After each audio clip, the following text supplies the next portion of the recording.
problem with the teenager is they act like toddlers, but they, are taller than you and bigger than you.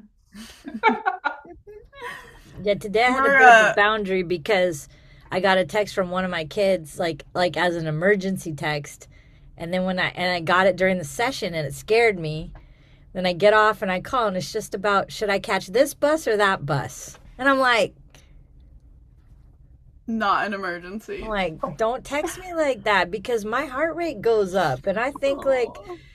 I'm like I can't wait the fuck get me the fuck out of this meeting. Like I gotta I see if know. this kid's okay. I know.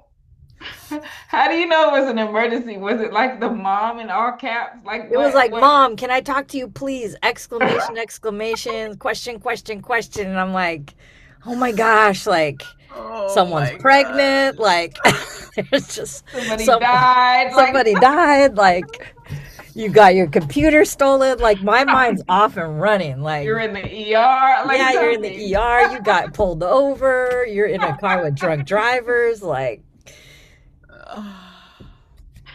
Yeah, I totally know that. I don't know how y'all do it. Sounds so stressful. well it is, Yeah, but but then it's also lovely. they're like your favorite humans. So you're like, Yeah. you drive me crazy, but also you're my favorite human. So let's go. We're cat sitting for our friends right now, and one of the cats they just rescued a couple months ago. And it's terrifying, but also really sweet. Every time I go to leave her, she attacks me because she doesn't want anyone to leave her. And I'm just like, this feels so relatable. That, yes, It's like some that sounds clients. about right. Yeah. It's like me. I don't Same. know.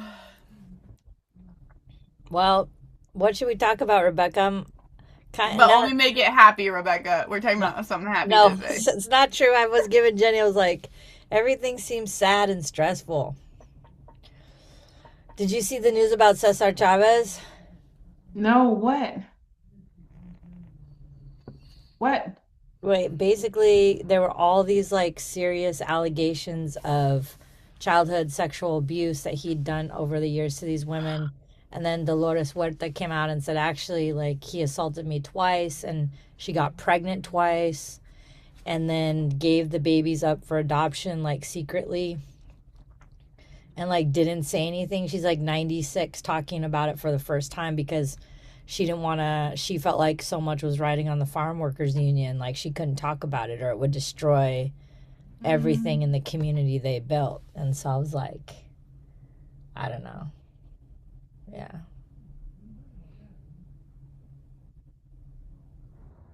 That's not happy. No.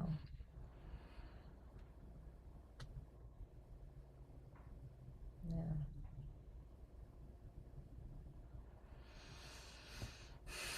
That's not happy at all.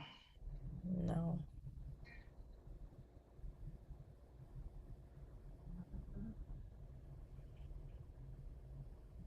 And without really, like stepping away from the question of like the validity of any of those, like I'm so tired of the story of like these men in power who don't know how to act like human beings. Um, yeah, and at some point, like that's a conversation we need to have as a country. It makes me think of the Stanford prison experiment. Do you know what this is? It was a study that was done at Stanford where they put together random people and recreated a quote unquote prison, and they assigned who would be wardens and who would be prisoners, and these were just like anybody that like volunteered to be part of this study.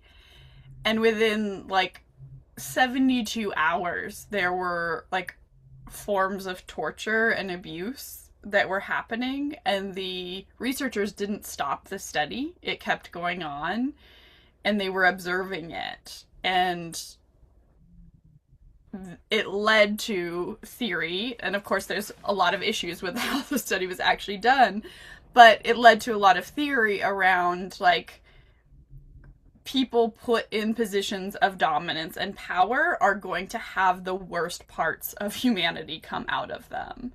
That it's like, can anybody really hold on to positions of power and not compromise something of themselves? Of course, the degrees of that might vary. Um, but I just think like our psyches and our bodies are not meant for these power vacuums that these worlds create. Um, it seems like time and time again, anybody who has immense power is going to have immense complications with that power. But could that also be about, like, there are definite archetypes of power in Western society. And if you don't possess those personality traits, character traits, physical traits, whatever, you will be a person who's not in power, right? And so, and I'm not making like a racialized argument or a gender argument or anything like that. I'm saying that we value certain character traits, certain personality traits, and we define them as the characteristics of a leader. And so, does that sort of predispose some of this behavior because of what we define as an effective leadership trait or quality versus the things that we define as ineffective or unwanted traits of a leader? And in some ways, I would say the same thing about, the this last election, perhaps starkly, and maybe every election, right? It is really a referendum around what is the definition of power that we are comfortable putting in place. And what happens when we get challenged to a different definition of power? Do we have the psychological and emotional, even spiritual capacity to actually pivot and shift what we define as an acceptable expression of power? Well, that's kind of what I wrote about, like about attachment, that instead of like us being like culturally white folks being attached to one another, like a horizontal attachment, they're more like attached to like a power, like a hierarchy, and how that's based on then that's inherently based on who is going to be left out of humanity. And so then, my theory is basically it's just a theory that, that a child then just learns something about the world which is contrary to their own like inherent development, and the idea that love doesn't ever guarantee protection. So then, I don't know. Who was talking about the hierarchy of needs? Was that you, Jenny, that one time? Mm-hmm. But I would put that like as the fundamental thing, like love or connection, right?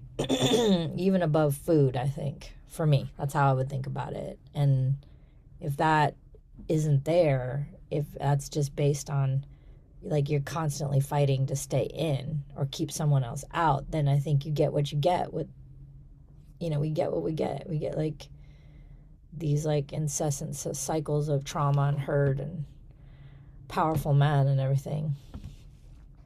I mean, I even think the notion of there's somebody who's out and there's somebody who's in is a very Western white ideology, right? Like, and when I say white, I'm not talking about like white people having some inherent flaw.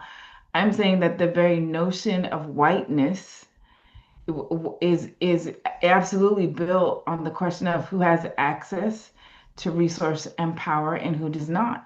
Like that was the point of the question, right? And the answer to the question is these people, for these set of reasons, have access to power and wealth and resource, and these people, for this set of reasons, do not. And so I'm saying that in order to belong to this fabricated category called whiteness, like the that belonging itself is about access to power and privilege and resource, right? And so the frame itself is already built around power and resource and not around something else like love, right? And so however you get in there, whatever you're doing, the exchange is about I will I will jettison these parts of me. I will defame, decline, whatever, destroy these parts of me so that I can have access to power and resource. And so long as that's the frame, then yeah, I'm with you, Danielle. Like you get what you get when the frame is about um, I'll do whatever is necessary to have access to that. Yeah, and I think I just went on to think about like, the idea of safety and belonging is like if you come here, like if like for instance, we're talking about text with our kids or whatever. Or even a friend, like Jenny's like, "Can I talk to you for 10 minutes?" Or Rebecca or I say the same thing like I'm expecting you to say, "Well, maybe not now, but later." Or, "Yeah, I want to do that next week." Or, "Yes, I can today in a couple hours." But whatever it is, when I arrive there, when you arrive with me, there's an unspoken expectation that there's going to be some kind of love and some kind of unconditionality that kind of receives you and kind of says either from me or from one of y'all like that says like I have space to hear what you're thinking. I have space to hear what's happening. But I think the standard, at least our government is like, well, look at it basically from the current view. The government says become a citizen. You jump through all these hoops. Come to your citizenship ceremony. When you get there, ICE gets you. You know, ICE takes you away and delivers some sort of harm to you. And if you think about how that is done over and over and over throughout our system, if you don't have enough money, you're gonna have SNAP benefits. Oh, just kidding. Like, you can't have that. Or, we have Obamacare, whatever you want to call it. I'm just kind of talking off the cuff, but it's like, if you can't afford insurance, like, we got you, because insurance is a crazy marketplace. The United States is crazy about this shit. And then all of a sudden, oh, just kidding. Like, you should actually go buy your insurance, and on top of it, we're going to raise the cost. So then you lose access to healthcare, whatever else. So I think that type of confusion has had many forms over many years. And I think especially for Africans that were trafficked here from Africa and then forced and enslaved to do labor, there was never a sense that in my opinion and just from my own Mexican experience that there was any kind of holding or safety when someone said come. There's always the idea like I'm gonna come, but you might F me over. Oh And yeah. if it doesn't happen, then oh man, like this is good news. Like I don't know. That's kind of me rambling about it. No, I mean, in some ways, I think what you're talking about is the identity crisis that has always been the American experiment, right? Like on the one hand, there is the bring me your tired masses, right? And yet there is this history, this repetitive strain through history that says we don't really mean that, right? And if you come over here, depending on who is in power at the time or who you encounter first at the time, it's a 50-50 shot. You're going to get an actual welcome or a betrayal of that invitation, right? So I think it has always been it's the identity crisis of the country. And we I think we have periods where we settle into one and then periods where we go like, no, not anymore. Right. And so the whole creation of an Obamacare is the can we get any closer to a sense of welcome? And now we're living through a season where, like, yeah, no, we don't really mean that. And we'll do whatever is necessary to get it back.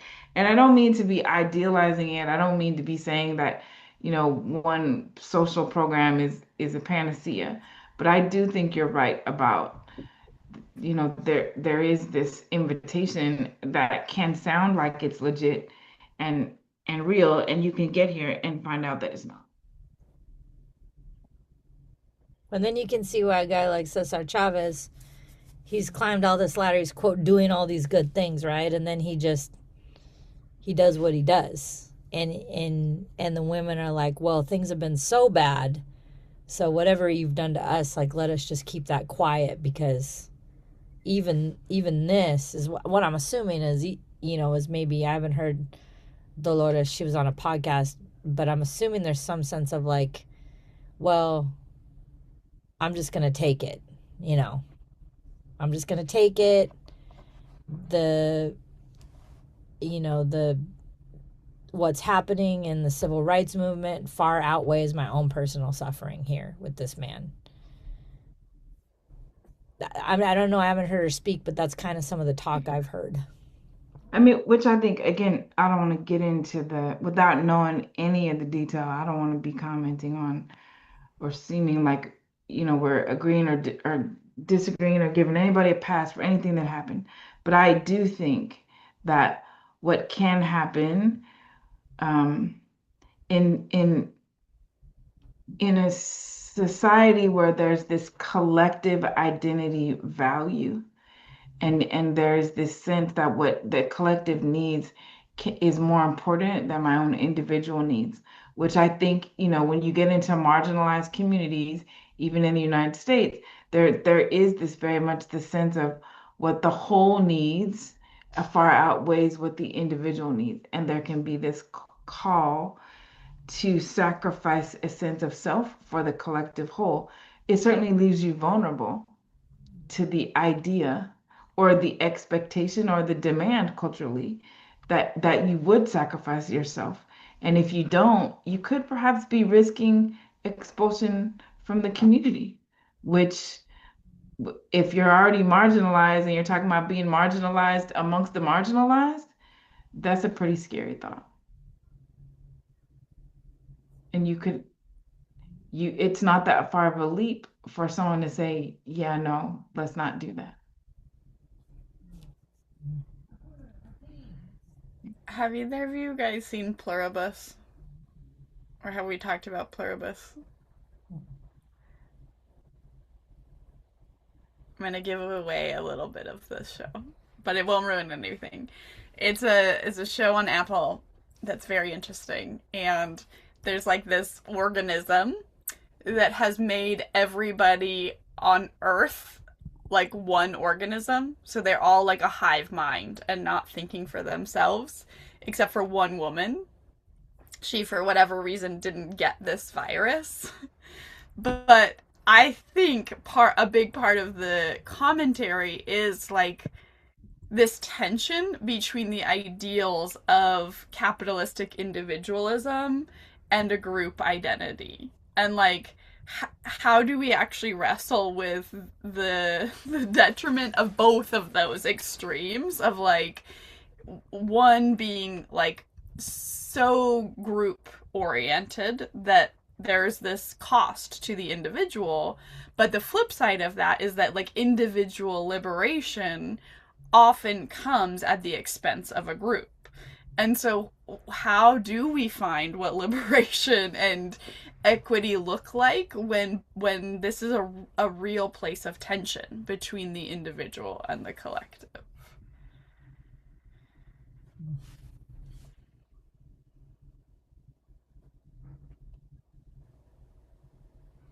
I mean, I think that that's right, and I don't know that there's like one definitive answer to that. It feels to me like it might be sort of this case by case kind of thing. And as a woman, there's a part of me that wants to look at any story that is about a male in power abusing that power at the expense of a woman.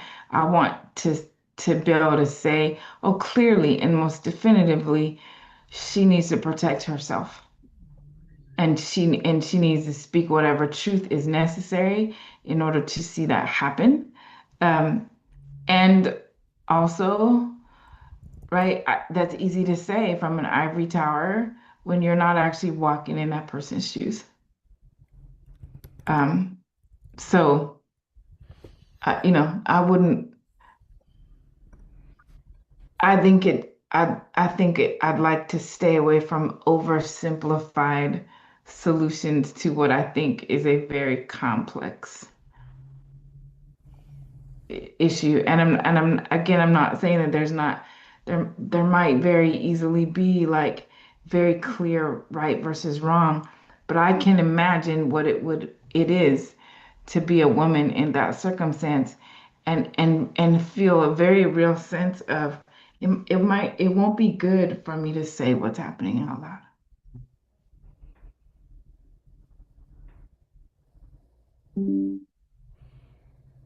I mean, look, I mean, look at the Epstein files.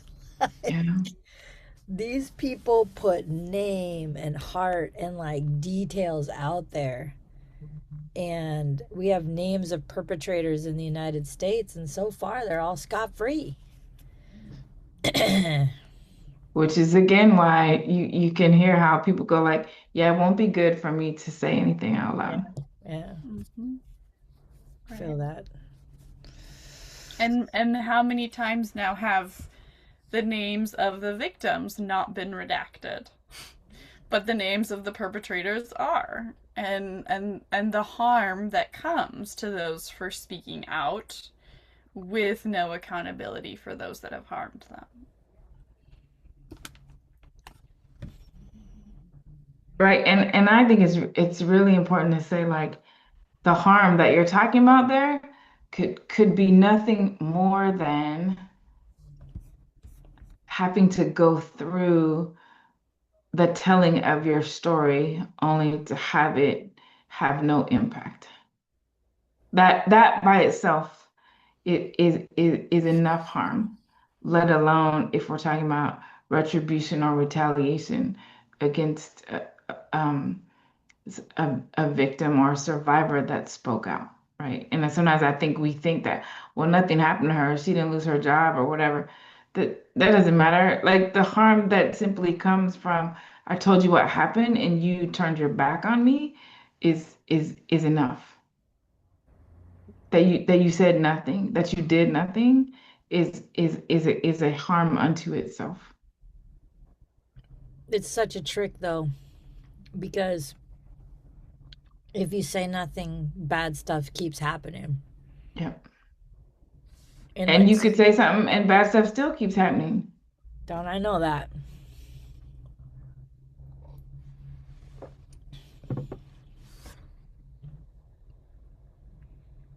Mm-hmm. Both the system is corrupt at accountability, but yet it's like, what other means of accountability is there? Because we find that churches aren't able to hold these people accountable.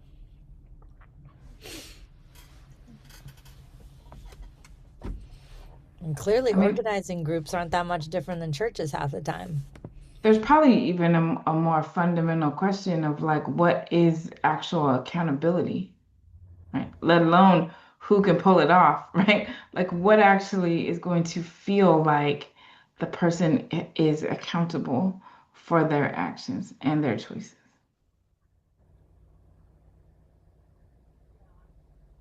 Because really, like, is it enough that somebody gets fired from their job?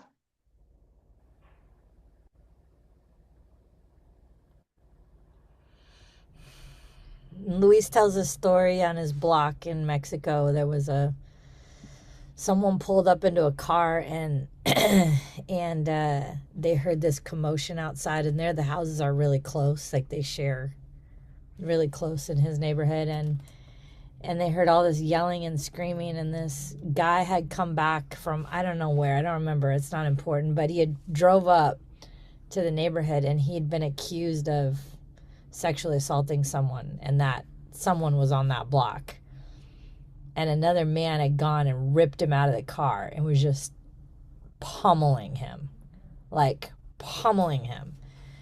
And I don't remember the end of it. If they, I think they eventually called the police to stop the fight, and but there's something really satisfying about that thought to me,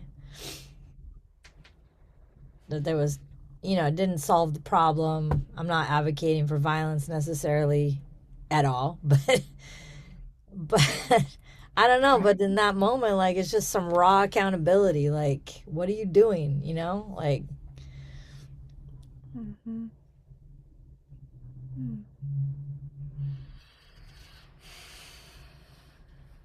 Yeah.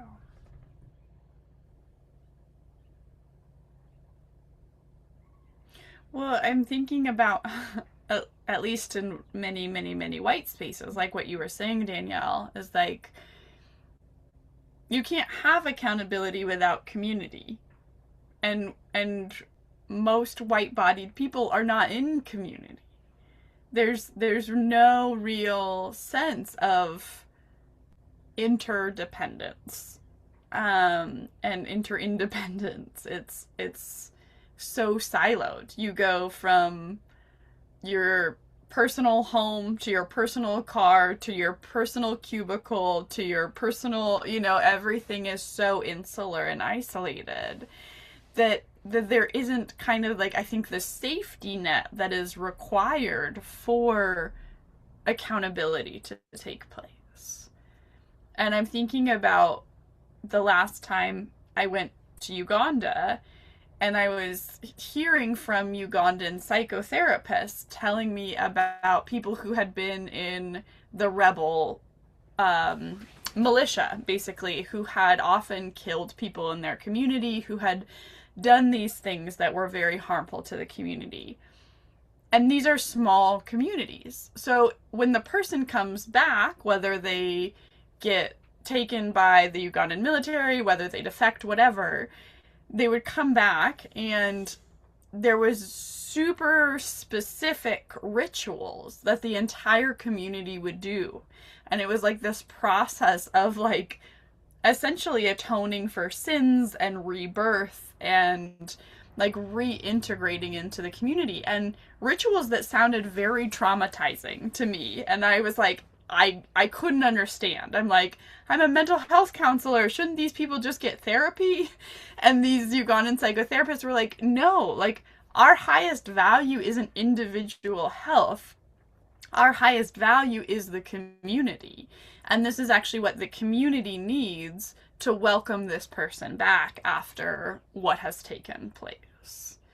And that was such a foreign concept for me that it was like the final straw that was like, what am I doing here? Why do I think I should be bringing healing and therapy to Uganda when I don't even understand how the culture practices and works? And instead I've tried to kind of figure out how to bring back that to these insular white communities of like, what does community integration and safety look like?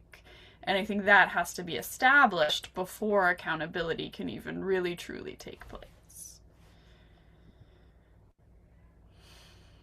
I mean, I think that model is also an acknowledgement that injury is not individual either, right? That if an individual person injures another individual person, you have in fact injured the community itself.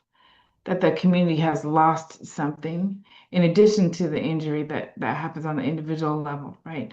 So that's one thing. And the second thing I think I would say is that what I hear in that model too is not just accountability, but it's accountability with that is rooted and grounded in this notion of reintegration back into the community of a path of redemption, if you will, repentance, if you will, however you want to call it. But this idea that there's very few things, if anything, that leaves you on the outside of belonging to the community. That whatever it is, we have a sense of what it means to come back and what is required for that to happen. And I would think that that requires something both of the person who perpetrated the injury and also to the victim or the survivor of that injury, right? And you're right. I think that is not a paradigm that exists in Western ideology, philosophy, sociology, theology, like any of the ologies, right? Like we don't necessarily, and there's certainly a class of things, and perhaps any type of sexual abuse or violence might fall into that category where we feel like there is no redemption for any of it. Like you're out and you're out forever. And that alone might be something that makes it hard for the or harder for victims to come forward. And that's probably not a popular opinion, right? But statistics will say that the overwhelming majority of sexual violence happens between people that know each other, that are already in community with each other. It's it's a rarer sense that it's absolute strangers. Right? And so you do have these people who, because they're family members or coworkers or something, colleagues in some way, that don't have the option of this kind of excommunication. And if we don't have a frame that allows that, maybe we're making it harder. And I know that's probably not a popular opinion.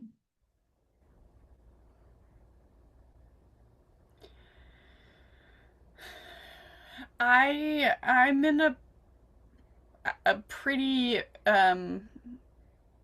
firm belief that perpetrators are made, that they're not born. And I think if we don't have some category for restorative justice, then we're not really going to get to truer models of preventative measures in the first place.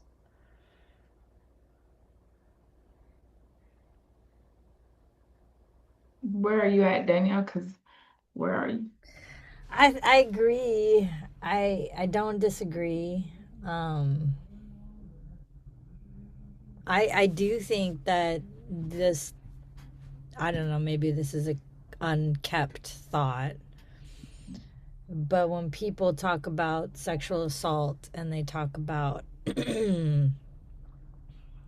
was the other thing I was thinking? Is suicide is another thing. It's very much always, those two things stand out to me, is very much always like this individual did that. And I think of sexual assault as a sickness in the community. And I think of suicide many times as a failure of health of a community as well. Like, um,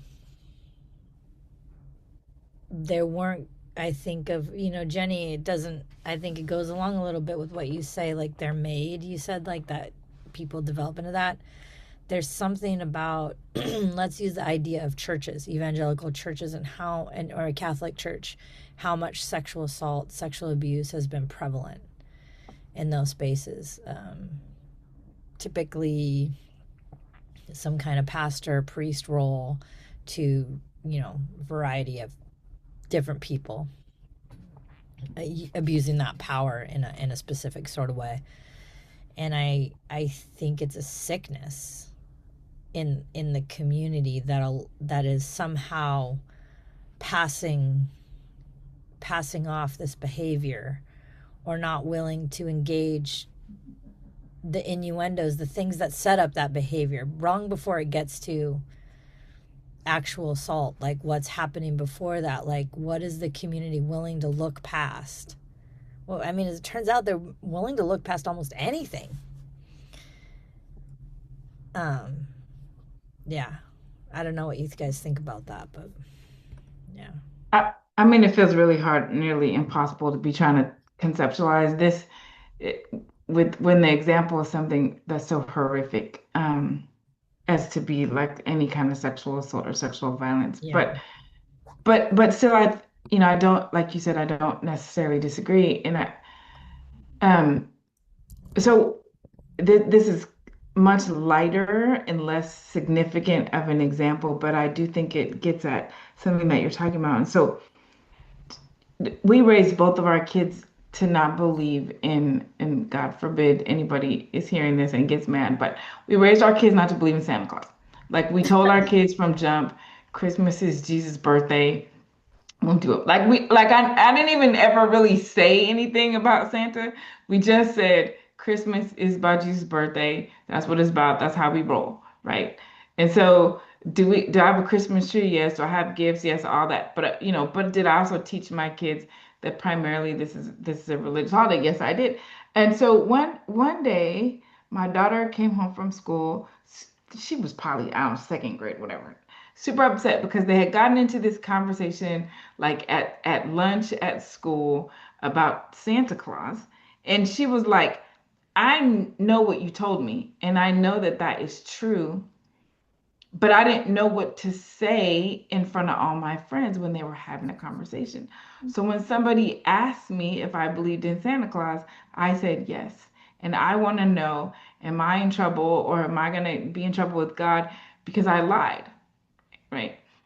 And the thing that struck me as her mom is that I gave her a standard, yes, but I didn't give her the tools that she would need to actually uphold that standard in a world that was going to be hostile to her belief system. And that failure is mine. Like I truly felt like I put her in a position to lie because I didn't actually give her what she needed to work through a belief. I just told her this is the belief. And then I left her standing there with it, right? As like a 7 or 8 year old. And I made a whole bunch of assumptions about what I think she would be capable of emotionally, psychologically, like all the things. And I felt really bad about it, right? And so in addition to the whole notion of like, no, you're not going to hell and no, you're not in trouble, right? There was this thing like, I need to do better as a parent. I need to not just drop some blind standard on my kid. I need to actually help them develop the skills that they will need to process this information and to navigate a world that may or may not disagree with whatever the value that I said was it in the moment. Right? So that's what I think of, Danielle, when I hear you talking about like, and Jenny, about like the failure of a community to not just sort of impart this blind standard, but can we have some real conversations, develop some real skills around what does it mean to actually navigate this in a real world with real humans? And what happens when you stumble and fail because you will because you're human, right? And so I felt like it changed the way I parent actually. It absolutely changed the way I parented from that point on.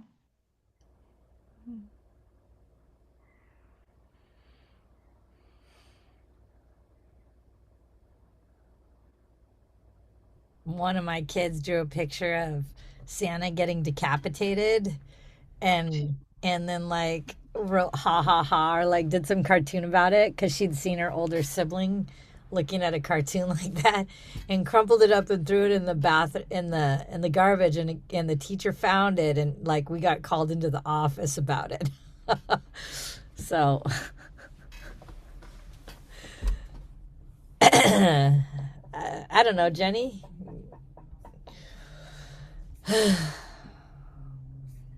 That's just why I don't have kids. It's too complicated. Kidding. Yeah, I'm also thinking about too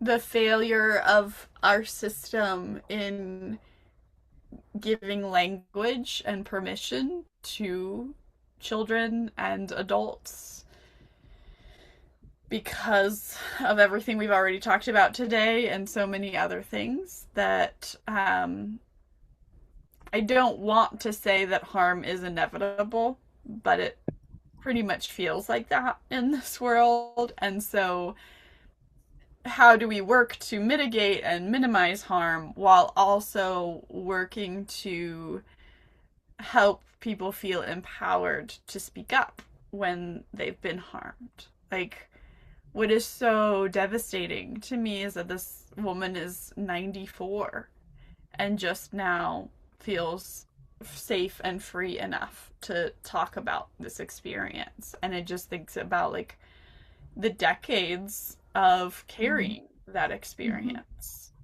are mhm. so tragic.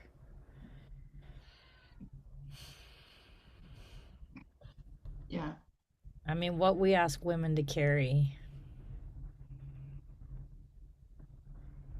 is crazy.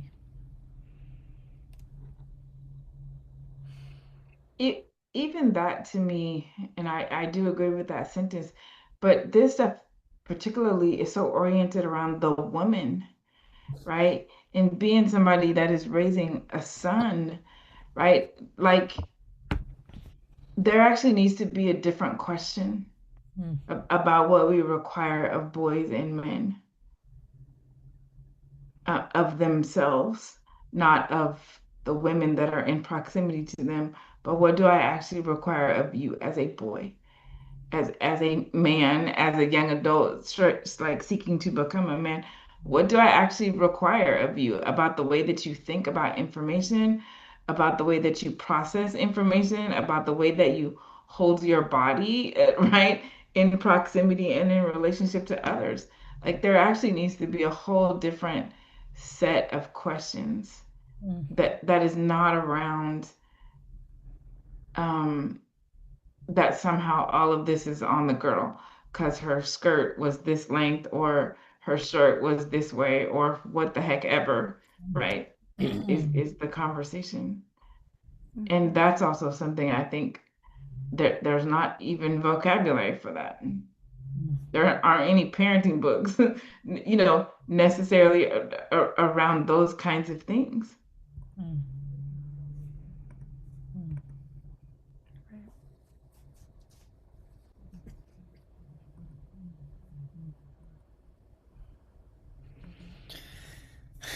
Well, that time flew by today.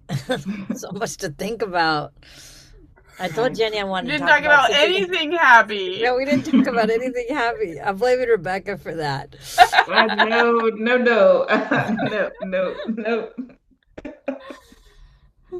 On a happy note, I saw a recipe for a pineapple coconut mojito that I think I need to figure out how to pull off. How about that? That sounds so good. Oh my god, I want that right now. It does sound good, man. I love mojitos. I do too. I do too.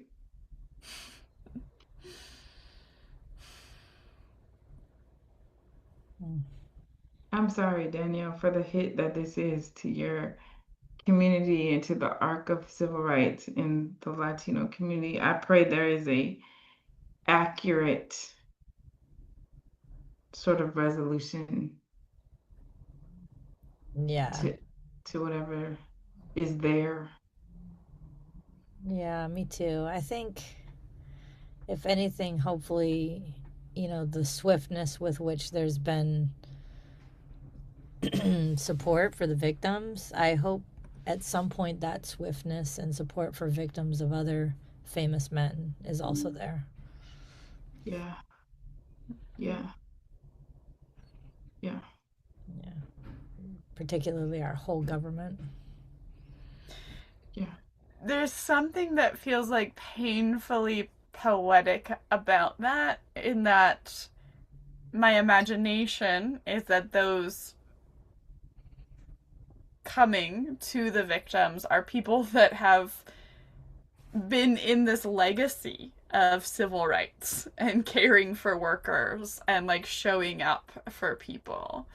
And I think it's really hard to hold nuance. Like, how do we hold how much good was done by this man and part of his legacy, and that doesn't excuse or minimize the harm, but it feels like part of that, part of the community showing up for the victims is part of the beauty of that community that's already existed.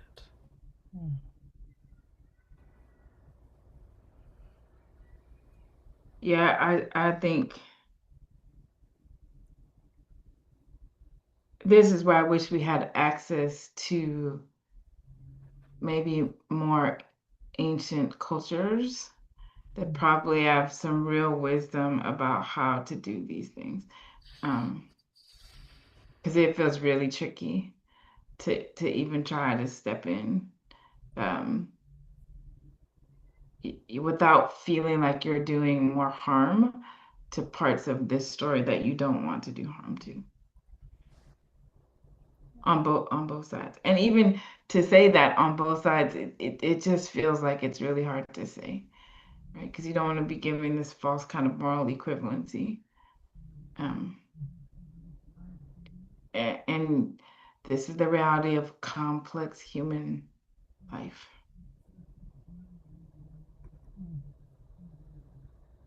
It's just hard.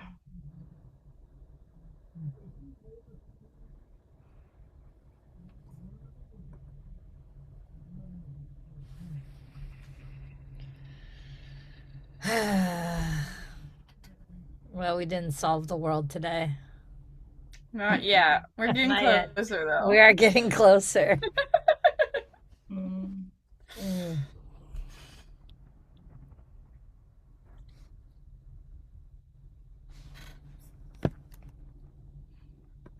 yeah. Any final thoughts?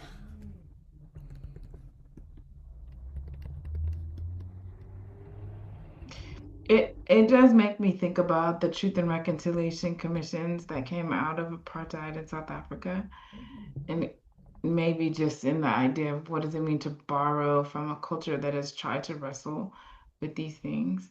Um, uh, yeah, just again, my wish for that a kind of ancient wisdom for paths that this country has not done well in walking, right? And we need that space. Mm-hmm.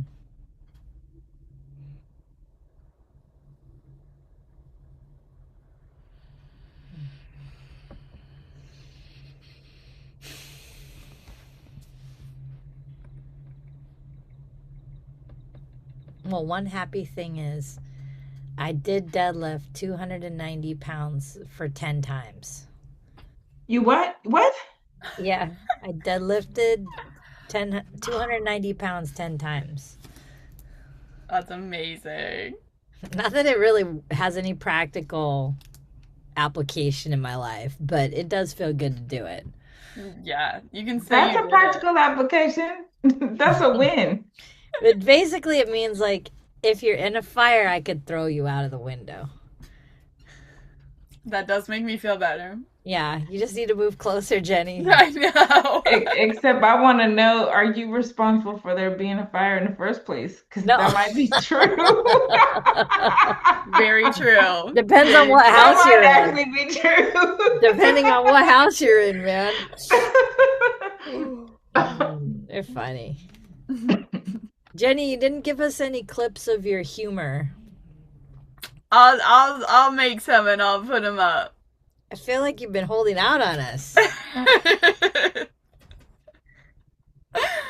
I mean, it's hard because a lot of it is repeat because it's like me working on the bit. So I've Yeah. already shown you like more than half of it, pretty much. But I'll post a couple more. It doesn't matter. If my friend's getting into late night TV, I need to know about it. That's fair. Yeah. I had a funny bit about me being a good white. That was funny, I thought. So. I don't even want to know what the definition I I don't want to know. Not until I have a pineapple coconut mojito in my hand do I want to know. Wait. Do you guys see the Mexican word of the day I've been sending you? No. No. I said it's a Facebook. I'm not on Facebook. Oh, dang. Okay. I know. I can't. Let me just see. I don't think I can show it to you. You'll have to wait for next time, and then I'll show it to you. Okay, love you guys. Love you, Bye. bye.